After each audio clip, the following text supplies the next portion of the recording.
저희 이제 마음 두 번째 시간인데 앞에 화면을 좀 참고하시면서 함께 우리 또 말씀 앞에 섰으면 좋겠습니다. 먼저 지난주에 한번 살펴봤던 말씀인데요. 예레미야 17장 9절 10절 제가 읽어드리겠습니다. 만물보다 거짓되고 심히 부패한 것은 마음이라 누가 능히 이 일을 알리오마는 나 여호와는 심장을 살피며 폐부를 시험하며 각각 그의 행위와 그의 행실대로 보응하나니. 지난주에 만물보다 거짓되고 심히 부패한 게 마음이라고 그랬습니다. 그래서 누가 능히 이를 알 수가 없습니다. 그런데 10절에 나 여호와는 심장을 살피며 폐부를 시험한다고 했습니다. 무슨 말이냐면 인간의 마음을 본인도 잘 몰라요. 그리고 이 마음을 공부해서 알 수 있는 게 아닙니다. 같이 살아도 잘 모르는데요. 그래서 우주에서 가장 견고하게 방어할 수 있는 요새와 같은 게 마음입니다. 마음 여는 게 그렇게 쉽지 않습니다. 그래서 우리의 마음은 정말 견고한 성과 같습니다. 그런데 우리의 마음이 그냥 형성될까요? 그냥 어느 날 갑자기 이런 마음이 생긴 게 아니라 우리가 태어나고 자라오고 학습하고 또 세상의 것들을 배우고 유행을 따라가고 이런 수많은 과정을 통해서 하루아침에 생긴 게 아니라 자라나면서 어려서부터 이런 모든 것들을 학습을 하고 또 세상의 풍조를 따르고 아까 읽었던 것처럼 그리고 세상의 유행을 쫓아서 그러니까 이 마음이 언제 이렇게 형성되었는지 모를 정도로 자라오면서 이렇게 형성이 되는데 항상 사람은 자기 방어를 합니다. 자기가 유리한 쪽으로 늘 생각을 하고 어떤 사건에 있어서도 자기를 보호하려는 이런 습관이 있습니다. 그건 그냥 타고나는 거죠. 누가 가르쳐주지 않아도. 그리고 상황이 주어지면 죄인으로 태어났기 때문에 상황이 주어지면 죄에 반응할 수밖에 없습니다. 마치 고양이가 눈앞에 생선을 못 지나가듯이 죄가 조건과 환경이 맞아서 죄를 지을 수 있는 딱 환경이 되어지면 죄를 택하는 게 너무 자연스럽게 돼 있어요. 죄인이라서. 그래서 거룩한 건 너무 억지로 믿음을 써야 되고 막 은혜를 받고 기도하고 말씀을 읽고 막 노력을 해야 거룩한 삶으로 나아가는데 죄를 짓는 거 그냥 가만히 있으면 됩니다.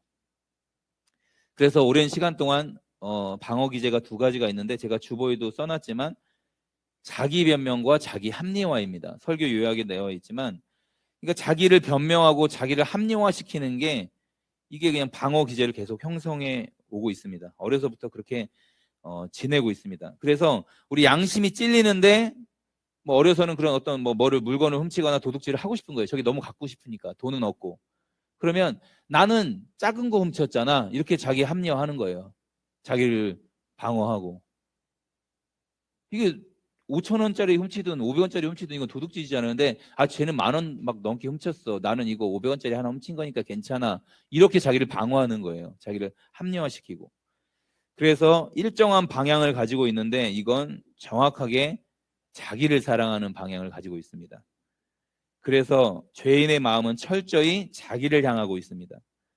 그러니까 죄를 짓고 싶으면 내 양심의 기능을 잠재우고 변명하거나 혹은 합리화시키면서 난 저렇게 나쁜 사람하고는 다르잖아. 그래도 나는 욕은 안 하잖아. 그러니까 속으로는 욕을 하는 게 합리화하는 거예요. 속으로 욕은 하는데 겉으로 욕을 안 했으니까 난 욕을 안 한 사람이야. 이렇게 합리화시키는 거예요.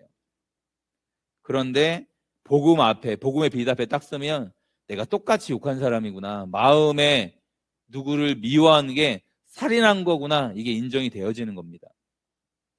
그래서 나의 정욕, 나의 죄를 짓기 위해서 양심의 기름을 누르고 살아갑니다. 모든 인간이. 그래서 이 마음의 실체를 정확하게 볼 수가 없습니다. 자기 스스로는. 왜냐하면 나를 보호하고 있기 때문입니다. 그리고 나의 존재가 그 마음에 다 걸려있기 때문에 정확하게 보기 싫어합니다.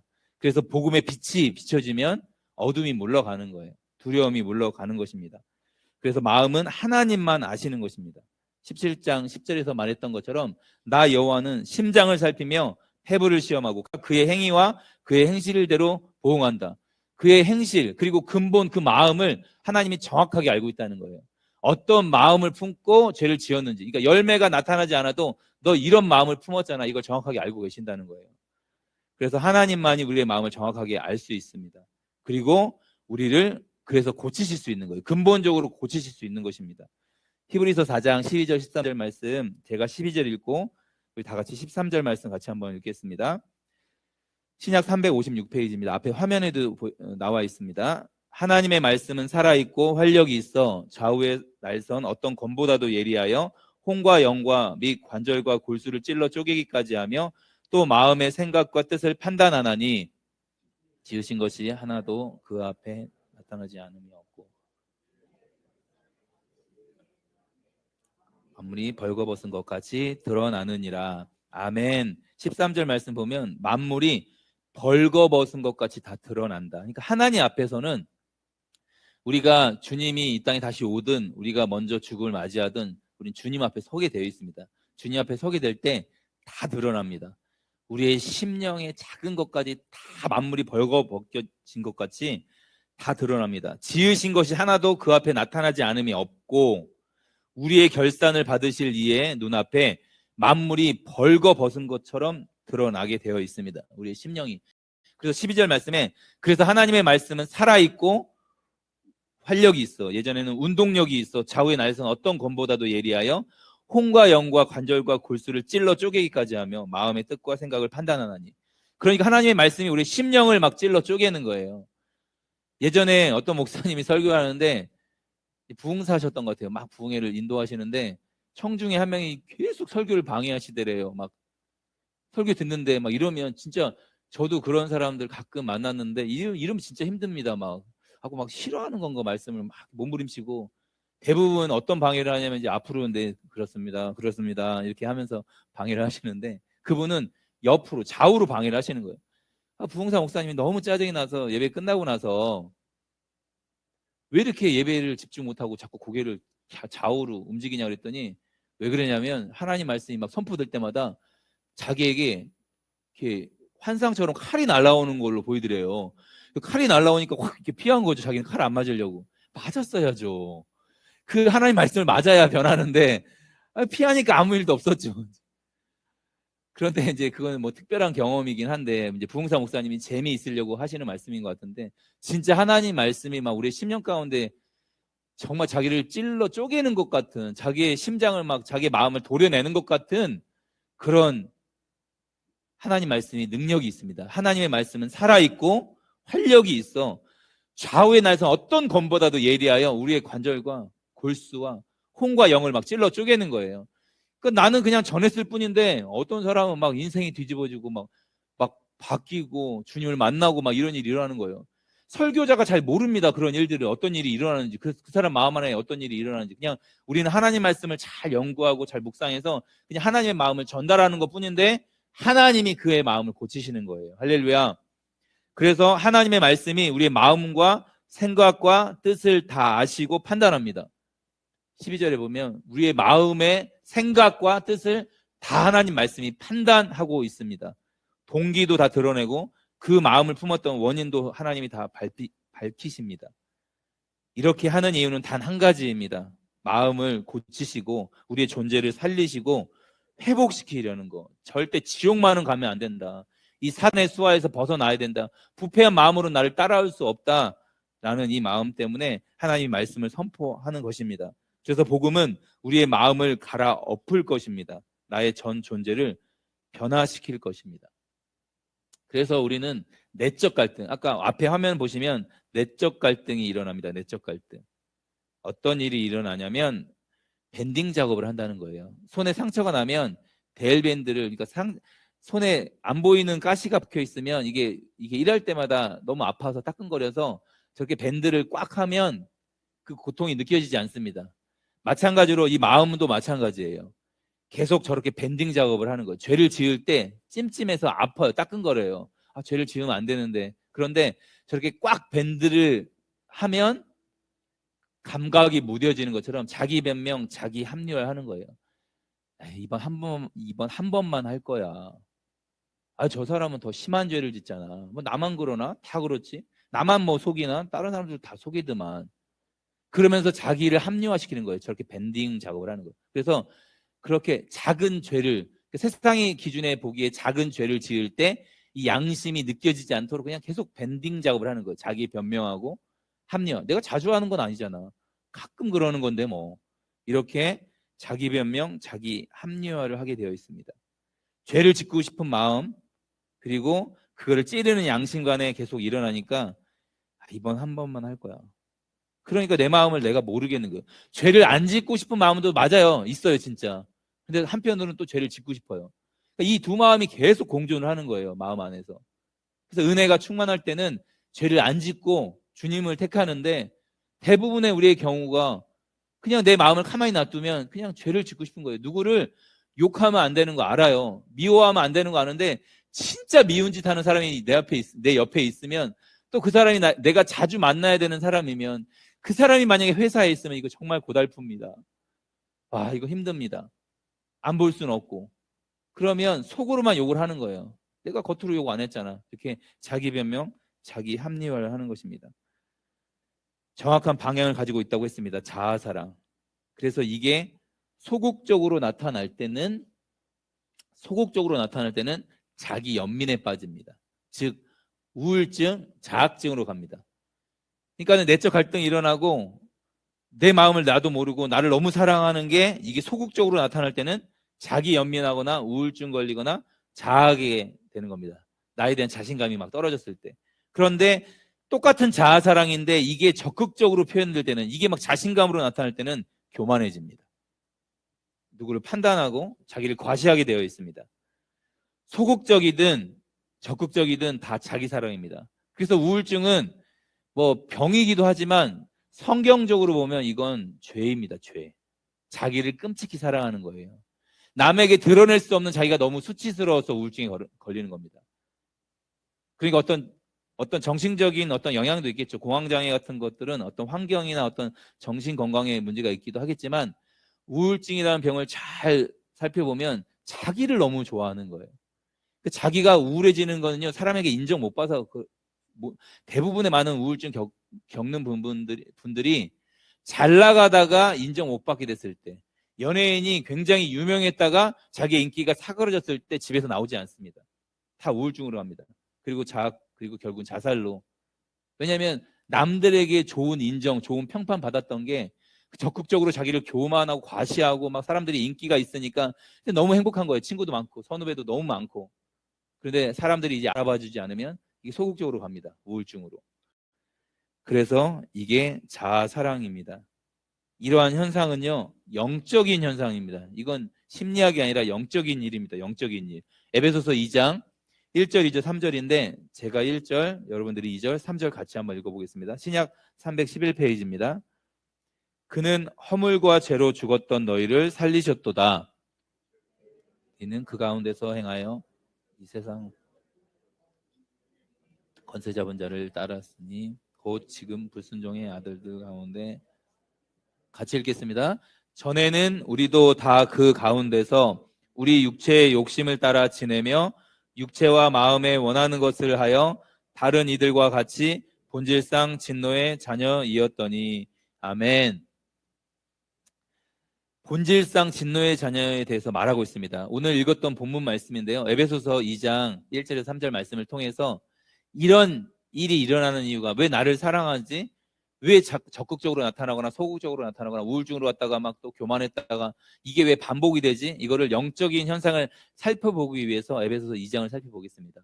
에베소서는 불신자들을 대상으로 쓰여진 책이 아니라 사도 바울이 감옥에 있을 때 에베소 교인을 상대로 썼던 편지입니다. 그리고 자기가 3차 전도 여행을 하면서 3년 동안 정말 공을 들였던 교회입니다. 그 교회에게 정말로 교회가 어떤 교회론에 대해서 정확하게 이야기하기 위해서 1장, 2장, 3장에 밝히고 4장, 5장, 6장은 그러면 이 교회가 어떻게 살아야 하는지에 대한 이 생활 윤리를 설명하고 있는 책이 에베소서입니다. 그런데 그 에베소서 2장에 이 중요한 내용이 나와 있습니다. 거꾸로 한번 살펴볼 건데요, 주보에 그 설교 요약의 순서대로 나와 있습니다. 3절부터 한번 우리가 살펴보도록 하겠습니다. 3절. 조영재님 이거 한번 넘어가게 해주실래요? 네. 전에는 우리도 다 그 가운데서 우리 육체의 욕심을 따라 지내며 육체와 마음에 원하는 것을 하여 다른 이들과 같이 본질상 진노의 자녀이었더니. 설교 요약 4번에 보면 현상이라고 나와 있습니다. 현상. 왜 이런 현상이 발생했나? 3절 말씀 보니까 육체와 마음에 원하는 것을 하여 다른 이들과 같이 본질상 진노의 자녀이었다. 그러니까 죄인으로 태어났다는 거예요. 우리는 육체와 마음에 원하는 것을 할 수밖에 없는 존재로 태어났습니다. 그래서 모태에서부터 나를 추구합니다. 그리고 살아남기 위해서 투쟁을 합니다. 경쟁을 하죠. 그래서 성경은 이 육체를 어떻게 표현하냐면 신약 성경을 찾아보면 옛것, 이게 옛사람이다. 육의 지체, 뭐 땅의 것, 땅의 지체 이런 표현을 합니다. 신약 성경에 많은 서신서들에서. 그런데 이게 나올 때마다 개선해라, 고치라 표현되지 않고 벗어버려라, 그리고 죽이라 이런 표현이 나옵니다. 땅의 지체를 죽이라 이렇게 표현이 납니다. 고쳐라 이런 표현이 나오지 않습니다. 그러니까 이 육체와 마음에 원하는 대로 사는 거를 훈련하고 고칠 게 아니라 이건 심판받고 죽어야 되는 것입니다. 벗어버려야 되는 것입니다. 그래서 자기는 본질상 진노의 자녀 짓을 그냥 복음을 듣지 않으면 가만히 그렇게 살 수밖에 없습니다. 결국은 자기가 하나님인 거예요. 자, 우리가 법을 지키는 이유가 법을 사랑해서 지킬까요? 나에게 피해가 오니까 지킬까요? 피해가 오니까 지킵니다. 우리는 법을 사랑하는 존재가 아닙니다. 고속도로 100km의 카메라가 있으면 그때만 100km 딱 맞추고 100km, 103km 맞추고 보통은 140km, 130km 막 달리다가 카메라가 나오니까 우리는 법을 사랑하는 게 아니에요. 딱지가 날라오니까 이거 피해받기 싫어서 법을 지키는 것입니다. 법망을 피해서 내가 원하는 대로 막 질주하는 거예요. 어떤 사람들은 막 170km, 180km 이렇게 달릴 수도 있죠. 그게 위반이잖아요. 170km가 위반인데 내가 빨리 가야 되니까 그거 위반이지만 카메라 있을 때 안 찍히면 그냥 다 법을 어기는 거예요. 저도 뭐 여기서 자유롭지 못합니다. 보통 130, 140 달리니까 저도 나장년님보단 빠르진 않지만 네. 저도 이제 스피드를 막 즐기고 하는데 카메라가 나오면 우리 같이 가는 모든 차들이 다 정말 이렇게 정속 주행을 하는지 100km. 그리고 요즘에 구간 단속에서 저도 이제 지방에 갔다 오면 구간 단속에서 어떻게 똑같이 100km로 가는지 너무 모르겠어요. 화물차든 승용차든 정말 착하게 가세요. 이렇게 구간 단속 6km, 7km. 자, 이게 100km로 가는 구간 단속을 사랑하는 게 아니라 피해 때문에 이거는 8km 동안 버텨야 되잖아요. 정말 힘들어요. 100km 동안 99, 98, 100, 103 막 이거 와, 크루즈 있는 기능은 너무 편하겠지만 정말 힘들어요. 악셀에 따라 딱. 왜냐면 막 130, 100, 150 막 밟고 싶은 막 이런 마음들이 있으니까. 여러분, 우리는 우리가 피해야 되는 상황에서 우리는 정직하지 않습니다. 우리는 은폐시키거나 축소시킵니다. 꼬리에 꼬리를 무는 이야기라고 SBS에서 하는데 얼마 전에 그 만화방 주인이었던 분이 살인자로 누명이 쓰여져서 여러분 나중에 유튜브로 한번 찾아서 보세요. 만화방 주인이셨는데 그 성추행하고 강간을 하고 살인을 했다고 억울하게 감옥에 갔다가 정석원 씨인가 정원석 씨인가 그런데 마지막 그거를 정일애가 저랑 잘 봐요. 일애가 원래 이런 시사 프로그램을 안 보는데 저랑 유일하게 보는 앉아서 끝까지 보는 프로그램이에요. 그런데 마지막에 그분이 이제 소천하셨어요. 마지막에 장례식장 딱 나오는데 목사 정농 땡땡 나와 있는 거예요. 야, 진짜 억울하게 살인한 적이 없는데 살인했다고 그러고 자기 만화방에서 알바했던 17살, 14살 이 아이들을 강간했다고 위증시켜갖고 그 고문 때문에 형사들의 고문 때문에 자기가 너무 고문이 심하니까 싫다 그냥 그래 제가 죽였어요 이렇게 해버리고 감옥에 가신 거예요. 무기징역 받고 나중에 풀려나셨는데도 26억 배상해주기로 나라에서 했다가 그것도 취소되고 막 야 그런데 나중에 목사로 써 있더라고요. 너무 억울한 게 뭐냐면 너무 화가 나는 게 뭐냐면 인터뷰하는 모든 그것이 알고 싶다 촬영도 했었고 예전에 그 당시에 고문에 관련됐던 경찰들이나 그 경찰 관계된 사람들이 인터뷰하는데 다 나몰라. 저는 모르겠습니다. 기억이 안 납니다. 모르겠습니다. 그러니까 거기서 만약에 자기가 정직하게 얘기했다가는 줄줄이 다 관계가 돼 있으니까 그 사람 마음도 알겠어요. 그런데 그 사건에 있어서 정직할 수가 없는 거예요. 저희가 고문한 게 맞습니다라고 하는 순간 이건 또 발칵 뒤집히는 게 되니까 은폐시키는 거예요. 기억이 안 납니다. 기억이 안 납니다. 정직할 수가 없습니다. 여러분 자신 없는 부분이 이야기가 나오면 막 식은땀이 일어나잖아요. 제가 여러 번 말씀드렸던 부모님의 출신이 부끄러우면 그 이야기 부모님 뭐 그러니까 우리가 살아가면서 부모님 학력이 어떻게 돼요? 라고 누가 물어보지 않는데 그런 주제 우리 부모님은 어디 나왔잖아 서울대 나왔잖아 막 이렇게 얘기하면 우리 부모님 물어볼까 봐 너무 힘든 거예요. 그러면 우리 부모님이 나환자 출신이었다. 그럼 이게 식은땀이 나기 시작하는 거예요. 그분이 50 넘게 그렇게 사셨대요. 막 식은땀이 나는 거예요. 그러니까 자기가 약한 부분들이 어떤 주제에서 언급되면 자꾸 그 얘기 피해요. 나한테 혹시 물어볼까 봐. 큰일 나는 거죠. 그런 게 드러날까 봐. 자기 출신이나 자기 부끄러운 어떤 죄들이 드러날까 봐. 그런데 자랑하는 영역이 많이 나왔다. 만약에 우리 자녀가 서울대 수석을 했다. 저희 아들이 서울대 수석하겠다. 그러면 이거는 말을 안 하는 게 힘들어요. 남한테 말을 안 하는 게 너무 힘들어요. 그냥 누가 물어보지도 않았는데 아들 어디 갔어요 이번에? 이번에 고3인지 어디 갔어요? 그러니까 자기 아들 이야기하기 위해서 그 아들 물어보는 거야. 아유 이번에 뭐 아유 전주에 있는 4년제도 못 갔어요. 그러면 아유 그렇구나. 안 물어보면 아유 그렇구나. 아유 우리 아들은 어디 갔어요? 아유 그냥 뭐 서울대 수석했어요. 막 이렇게 되는 거예요. 막 언론사에서 막 전화가 오고. 여러분 제가 머리까지 기억하는데 2012년 5월 4일에 전국 방송으로 제가 VJ 특공대 나갔습니다. 제가 예궁 중화요리집에서 이렇게 VJ 특공대가 촬영 왔었는데 인터뷰했던 게 방송을 탔어요. 그 3분 방송에 제 인터뷰가 나갔어요. 한 4시간 촬영을 했는데 9,900원이라 전혀 기대를 안 했는데 먹어보니까 진짜 맛있어요. 이렇게 했는데 그게 방송에 나갔어요. 그 다음 날이 5월 5일 날이 토요일이었고 그 방송이 금요일 날 나가잖아요. 예전에 VJ 특공대 지금은 없어졌지만 이걸 제가 토요일 날 선교 훈련 가는 데 가갖고 모든 선교사님들하고 거기 있는 집사님, 목사님들한테 어제 방송 보셨어요? 그분들 집에 별로 그 VJ 특공대를 별로 보는 분들이 아니에요. 아유 어저께 나 방송 나갔는데 어저께 나 방송 나갔는데 자기가 자랑할 부분들은요 막 알리고 싶어요. 그런데 연약한 부분은 알리려고 하지 않습니다. 자기의 약점들, 죄악들은 그 원인이 2절에 있습니다.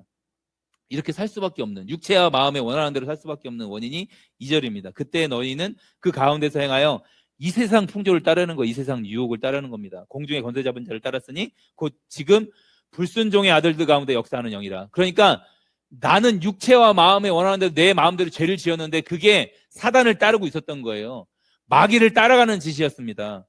이 세상 풍조를 따라가는 게 공중의 권세 잡은 자를 따르는 겁니다. 그러니까 이 세상의 유행과 문화를 선도하는 건 사단이에요. 여기에 거룩한 문화를 선도하려고 기독인들이, 기독 실업인들이, 기독 엔터테인먼트들이 잘 기독 문화를, 크리스찬 문화를 잘 형성하지 않으면 대부분 악한 문화로 갈 수밖에 없습니다. 더러운 문화로, 문란한 문화로 갈 수밖에 없습니다. 그러니까 나는 자아 추구를 했는데 공중의 권세 잡은 자를 따랐습니다. 이런 영적인 음모를 전혀 모르는 거예요. 신앙생활을 하면서도. 이 중요한 설교를 하는데 인터넷이 왜 문제가 이러는지 모르겠지만 그래서 주님은 처음부터 그러니까 세상에서는 자아 성취하는 게 너 자아를 실현해 이게 행복이라고 가르칩니다. 인간의 행복은 자아를 추구하는 게 행복이라고. 네가 성공하고 네가 훌륭하게 되고 네가 높아지는 게 자아를 행복하게 하는 게 성공이라고 세상은 가르칩니다. 그런데 주님은 처음부터 누가복음 9장 23절에 보면 누구든지 나를 따르거든 자기를 부인하고 그 자아를 그 세상을 따라가는 마귀를 따라가는 그 자아를 부인하고 날마다 자기 죽은 십자가를 지고 나를 따를 것이니라. 그러니까 죽음 없이는 따라올 수 없다라고 주님이 말씀하셨어요. 그러니까 나를 추구하는 것은 하나님을 거역하고 사탄을 따르고 있는 겁니다. 나는 사탄을 인정하지 않는데요. 그런 사람 더 좋아요, 사탄이. 이게 이제 복음을 들으면 점점 이 영적인 음모가 밝혀질 겁니다. 알고 따르든 모르고 따르든 모든 인류가 그렇게 사단을 따라가고 있습니다. 태어나면서 그렇게 살고 있었습니다. 그래서 이건 영적인 문제이고 존재의 문제라고 했습니다. 그래서 죄는 인격적이나 도덕적인 문제가 아니라 영적인 문제가 죄입니다. 그 근본적인 원인을 1절에 말하고 있습니다. 같이 한번 읽어보겠습니다. 시작. 그는 현상이 육체와 마음에 원하는 대로 살아가는데 그 원인은 마귀를 따라가는 것이었다. 그런데 근본적인 원인은 뭐냐면 그는 허물과 죄로 죽었던 너희를 살리셨도다. 그러니까 이미 죽어있는 상태로 영적으로 죽어있는 상태로 하나님과 교제할 수 없는 하나님과의 교제가 단절된 상태로 태어났다는 거예요. 그러니까 죽어있는 존재를 살리셨도다. 예수 그리스도가 우리 죽어있는 존재를 허물과 죄로 죽었던 우리 존재를 살렸다고 이야기하고 있습니다. 우리는 생물학적으로는 육체적으로는 숨을 쉬고 있지만 영적으로는 죽어있는 상태로 태어났습니다. 그래서 모든 인류는 하나님과 직접 교제할 수가 없었습니다. 선악과 사건 때문에 그렇습니다. 이건 선악과는 한 가지 계명이지만 딱 하나의 이유입니다. 하나님이 주인인지 내가 주인인지. 너 이거 먹으면 하나님처럼 될 거야. 이게 사단의 유혹이었어요. 뱀의 유혹이었습니다. 마귀가 하는 짓은 딱 이겁니다. 네 마음대로 살아. 네 마음대로 살아. 여러분, 너 하나님처럼 될 거야. 그러니까 네가 하나님이야. 네 마음대로 이 세상을 다스릴 수 있어. 그러니까 인간이 여기서 중요한 건 여자가 먼저 먹었습니다. 남자랑 여자랑 같이 있었는데 여자가 먼저 먹고 드시고 같이 있는 남편에게도 줘서 모든 인류가 이렇게 죄악에 빠진 여자들을, 특히 하와 누님 이따가 천국 가면 생명수 강가에서 꼭 만나서 인터뷰를 해야 돼요. 하와 누님의 실수로. 그런데 창세전에 계획이 돼 있었죠. 예수님의 십자가가 준비되어 있었고, 그래서 하나님은 자신이 있었습니다. 사단이 우리를 무너뜨려도 하나님은 회복시킬 자신이 있었습니다. 그래서 인간은 누구나 내가 주인이 되고 싶어 합니다. 그래서 신앙생활은 어쩌면 누가 주인이냐의 싸움입니다. 내가 주인이라면 하나님은 딱 이런 존재가 됩니다. 나의 문제 해결사, 나의 마음을 위안시켜 주시는 분, 나의 마음을 안정시켜 주는 분, 내가 필요할 때만 요술램프 지니처럼 내가 필요할 때만 나타나야 되는 그런 하나님이 됩니다. 내가 주인으로 신앙생활을 하게 되면. 그래서 여러분, 아기들도요, 죄인이라 키워보셔서 알지만 울음으로 부모를 통제합니다. 아시죠? 잘 안 놀아주면 숨 넘어갈 듯이 울어요. 배고픈 것도 아니고 응아를 한 것도 아닌데 그냥 자기에게 관심 가져달라고 울음으로 어른들을 통제합니다. 내가 주인이기 때문에 그래요. 그래서 죄인은 누구의 통제도 받기 싫어합니다. 그래서 군대가 어려운 거예요. 내가 주인 짓을 할 수 없으니까. 명령에 복종하고 살아야 되니까. 그래서 날 위해 살았을 뿐인데 허물과 죄로 죽어서 사탄을 따르고 있었습니다. 이게 영적인 문제입니다. 허물과 죄로 죽었습니다. 그러면 가장 중요한 질문이 나옵니다. 자아인식. 나는 누구인가? 이 자아인식이 가장 중요한 주제입니다. 나 원래 이런 사람이야. 이렇게 인식하고 사는데 누군가 건드리면 나 원래 그래 막 화를 내는 거예요. 어떤 영역에서는 막 변명하고 성질내고 막 퍼붓고 나서 나 원래 이렇게 태어났다고. 그렇게 태어나지 않았어요. 그렇게 길들여진 거예요. 자라나면서 그렇게 된 겁니다. 사람마다 이 자아가 다 왜곡되어 있습니다. 어떻게 왜곡되는지 아세요? 생각하는 사람이 생각을 하고 있는데, 세상에 이런 어떤 막 유행이나 이런 어떤 학문이나 부모님의 환경이나 막 이런 것들로 이렇게 세팅되어 있어요. 나는 키가 크고 나는 예쁘고 못생겼고 막 이런 것들이 막 친절하고 까칠하고 막 이런 것들이 기준이 없어요. 기준이 없어요. 석도영 집사님 키 크세요? 작으세요? 보통입니다. 그러니까 이 보통이라고 대답하는 건 대한민국이 뭐 평균이 170에서 175가 그냥 보통이라는 기준이 있어서. 그런데 제가 만약에 180 되는 분한테 물어봤는데 저 키 작아요. 이렇게 이야기하면 180인데 키가 작다고 하는 건 농구 선수. 농구 선수로서 180 너무 작아요. 이렇게 인식이 되어 있는 거예요. 그러니까 이 자아인식이라는 게 누가 까칠한 사람이고 누가 온유한 사람인가? 이 기준이 뭐예요? 어떨 땐 까칠하고 어떨 땐 우리 온유하잖아요. 그 기준이 없어요. 그냥 남들보다 많이 막 화를 내면 그게 까칠하다고 느껴지는 거예요. 많은 사람들이. 그러니까 저마다 다 다르고 왜곡되어 있습니다. 그러니까 이게 성경의 진리에 근거한 기준이 아니라 세상의 유행이 그런 거예요. 그러니까 제가 방글라데시 선거 갔을 때는 그 오동통한 사람이 미인이었습니다. 거기 워낙 마르시고 이러니까 이렇게 뭐 지금으로 말하면 누구라고 그랬죠? 엄앵란 씨 같은 스타일, 막 이런 분들이 국민 여배우예요. 근데 우리나라는 걸그룹도 그렇고 배우들도 그렇고 정말 마르셨어요. 그러니까 마른 게 미의 기준이 됐어요. 이게 문화가 그렇게 되면 그렇게 인식을 하는 겁니다. 다 사람마다 다릅니다. 그래서 진리에 근거하지 않았기 때문에 세상적인 교육을 받으면서 또 수많은 이 정보들이 들어오고 유행, 문화들이 막 들어오기 시작하면서 이 상태에서 교회에 와서 복음을 듣기 시작하는 겁니다. 그래서 이 상태에서 바뀌지 않은 채 신앙생활을 우리는 열심히 합니다. 큰일 납니다. 이 자아를 한 번도 죽음의 믿음으로 화합하지 않은 상태로 이 왜곡되어 있는 자아, 이 세상의 기준에 덕지덕지 붙어져 있는 자아가 붙어 있는 채 신앙생활을 하면 큰일 납니다. 신앙생활 자체가 자아의 만족이에요. 많은 사람들이 집사님 너무 귀하다, 너무 잘한다 하면 더 열심히 하게 되어 있는 거예요. 주님을 위해서 하는 마음도 있지만 그 인정이 너무 좋아서 막 사람들하고 교제하는 게 너무 좋아서 나를 만족시키면서 그 일을 하고 있습니다. 제가 그랬어요. 제가 사역도 그렇게 할 수밖에 없었습니다.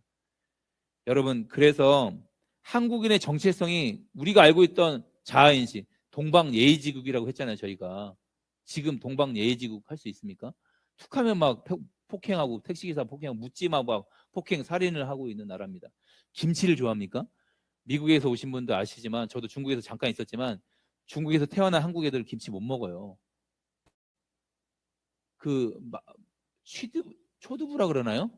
저희는 막 너무 막 냄새부터 근데 그거 너무 맛있게 먹어요. 한국 애들인데 부모님이 한국 애들인데 중국에서 태어나고 자란 애들은 그 취두부를 너무 맛있게 먹어요. 저희는 막 냄새도 못 맡겠는데. 그러니까 한국인이라는 정체성은 이렇게 이 문화 안에서 자라났기 때문에 그런 김치를 좋아하고 그냥 김치를 먹었기 때문에 좋아하는 거예요. 길들여져 있기 때문에. 한 번도 경험하지 않으면 한국인이라도 못 먹습니다. 햄을 좋아하고 햄버거를 좋아하게 돼 있죠. 그래서 이런 부패한 생명이 앞에 화면 보시면 중요한 부분입니다. 이 부패한 생명, 죄인으로 태어났다는 거예요. 만물보다 거짓되고 심히 부패한 게 마음이라고 그랬잖아요. 우리가 부패한 생명으로 태어났습니다. 죄인으로 태어났습니다. 그런데 여기에 잘못된 믿음, 즉 세상의 가치가 이렇게 해야 행복한 거야. 사람들에게 인정받아 너 성공해야 최고를 찍어야 높이 올라가야 행복한 거야. 이 고지론. 그러니까 교회 안에서도 많이 숫자적으로 부흥을 해야 막 행복한 교회인 것처럼 막 목회 성공한 것처럼 이렇게 목회자들이 마음을 갖고 있는 거예요. 잘못된 믿음, 이 세상 가치가 딱 들어오면 어떤 게 세팅되냐면 이 병든 자가 딱 세팅됩니다. 왜곡되어 있는 자, 이 병든 자. 그래서 이 병든 자가 인정받지 못할 때 우울해집니다. 우리는 자신감을 상실합니다. 신앙생활 하면서도 초라해지죠. 또 외로워지고 무기력해지고 슬프고. 그러니까 이 코로나 시대에 많은 사람들이 드러났어요. 이게 지금 교회 나오지 못하고 교제를 못하니까 사람들에게 인정받지 못하고 교제하지 못하니까 여기서 못 벗어난 사람들은 다 드러났습니다. 코로나와 전혀 상관없이 나 혼자 주님을 예배하고 나 혼자 주님을 기뻐하는 게 사람들의 인정과 별로 상관없이 살았던 사람은요 아무 상관이 없어요. 주님과 동행하는 게 나는 날마다 주님을 따르는 게 훈련되어져 있는 사람은 같이 모이면 더 좋죠. 이 교제가 더 폭발력이 있으니까 너무 행복하죠.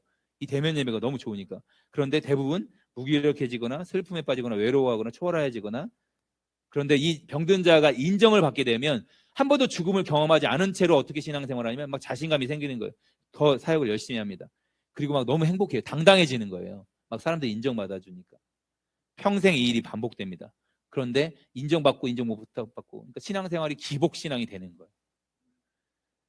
이 병든 자아가 나라고 철석같이 믿고 시간과 에너지를 투자해서 몸부림치면서 인정받으려고 그렇게 치열하게 살았습니다.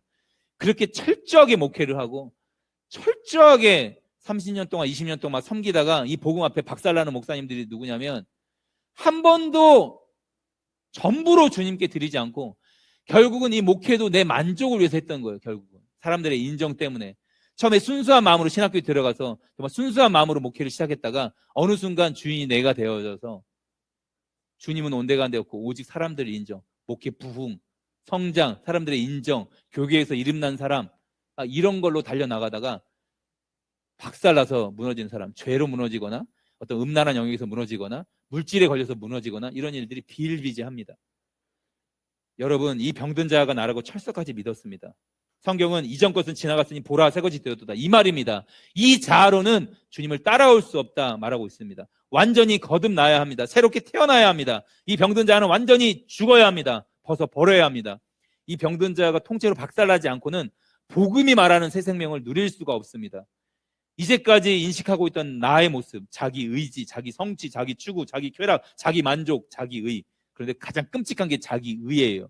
제가 복음을 섬기며 또 복음을 가르치며 또 열 몇 개국 다니면서 이 내용으로 똑같이 복음 캠프, 복음 수련을 하면 인생들이 뒤집어지고 목회자들이 그 아프리카에 있는 목회자들이 다 뒤집어지는 현장을 눈으로 보고 나서는요.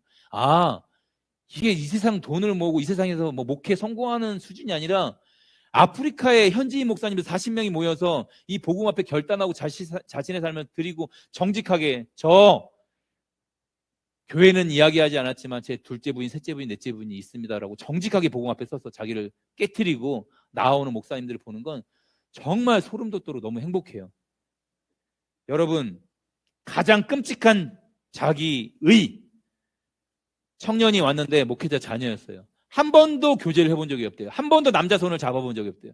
자기는 음란한 영역에서 한 번도 더럽다고 생각을 안 했는데 이 복음 앞에 일주일 동안 정직하게 서면서 자기가 고멜보다 더 더러운 창녀 사마리아 수가성 여인보다 더 더러운 정말 창녀라는 고백을 하더라고요. 마음속으로는 얼마나 더러운 마음들을 많이 품었는지를 이 하나님 말씀이 살아있어서 그 자매의 심령을 찔러 쪼갠 거예요. 한 번도 남자 손도 잡지 않고 연애 경험하지 않았던 청년이 이 복음 앞에 정직하게 서서 제가 가장 더러운 사람입니다 라고 고백을 하더라고요. 여러분, 가장 무서운 게 자기가 깨끗하다고 생각하는 이 자기 의입니다. 가장 무서운 병든 자아입니다. 그래서 우리에게 십자가만이 소원 성취입니다. 그래서 십자가는 우리의 어떤 문제를 해결해 주는 게 아닙니다. 병을 낫게도 해주죠. 치유도 하죠, 복음이. 그런데 이 병든 자아를 박살내는 게 십자가의 역할입니다. 사단에게 머리채 잡히고 끌려다녔던 우리의 병든 자아에서 완전한 하나님의 원형으로, 하나님의 작품으로 회복시키기 위해서 십자가의 예수 그리스도를 우리 가운데 2000년 전에 허락해 주신 겁니다. 그래서 주님이 요한복음 19장 30절에 다 이루었다, 영어로는 it is finished, 끝났다, 너희의 모든 죄가, 이 병든 자가 박살났다, 이걸 믿음으로 참여하기만 하면 이제는 복음이 말하는 새 생명을 누리는 겁니다. 더 이상 죄에 조종당하지 않는, 마귀에게 끌려당하지 않는 믿음으로 나아가는 그 삶이 시작되는 것입니다. 하나님, 내 마음이 완전히 병들었습니다. 이 시간 같이 그렇게 한번 기도했으면 좋겠어요. 찬양하고, 하나님, 내 마음을 바꿔주세요. 내 마음에 선한 것이 하나도 없습니다. 나를 좀 불쌍히 여겨주십시오. 매 순간 성령으로 충만하게 하여 주십시오. 새로운 생명으로 오직 주님만 기뻐할 수 있도록 여러분 매일의 삶 속에서 이제 하나님이 여러분의 마음을 바꾸셨으면 좋겠습니다. 그렇게 기대하며 살아가는 여러분 한 사람 한 사람이 되기를 주님의 이름으로 축복합니다.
부패하고 병들어 있는 이 내 마음을 바꾸어 주십시오.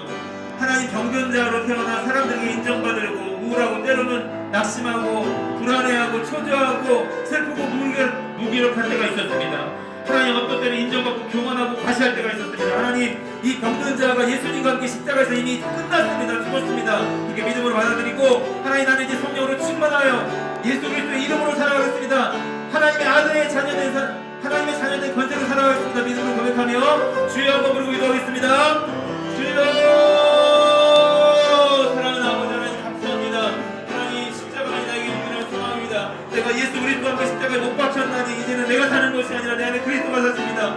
하나님, 병든 자가 하나님 이미 2000년 전에 십자가에서 박살났습니다. 하나님, 나를 사랑하고 나를 치장하고 나를 교만케 하고 나를 우울케 하고 나를 낙담케 하는 이 병든 자가 통째로 박살났습니다. 다 이루었다 말씀하시는 십자가 예수 그리스도를 오늘 마음속으로 깊이 받아들일 수 있도록 내려가 주십시오. 더 이상 사람의 인정들이나 다른 사람들의 평판에 하는 좌지우지하는 인생이 아니라 정말 나를 따라오는 자기를 부인하고 날마다 제 십자가를 지고 하는 주님을 따라가는 삶으로 나아갈 수 있도록 더 이상 죄의 노예가 아니라